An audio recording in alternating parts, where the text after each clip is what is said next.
আপনাকে কেন্দ্র করে গড়ে ওঠা দুঃখগুলো কি ভীষণ সুন্দর। সেই দুঃখগুলোকে আমার খুব আপন নিজের মনে হয়। আমি স্বেচ্ছায় দুঃখী হওয়া এক নষ্ট মানব। যন্ত্রণা পেতে আমার মন্দ লাগে না।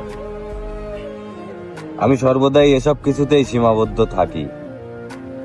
আমি দুঃখ পাই নিজের জন্য, আপনাকে নিজের করে না পাবার জন্য। আপনি আমার নন, এই সুখ ব্যথা কতটা উপভোগ্য তা বলার বাইরে। আপনাকে পেয়ে গেলে আমি অসম্ভব সুখীদের মধ্যে একজন হতাম। কিন্তু কবি সন্ন্যাসীর এত সুখী কিংবা পরিতৃপ্ততা থাকা উচিত নয়। সে কারণে হয়তো আপনি আমার নন।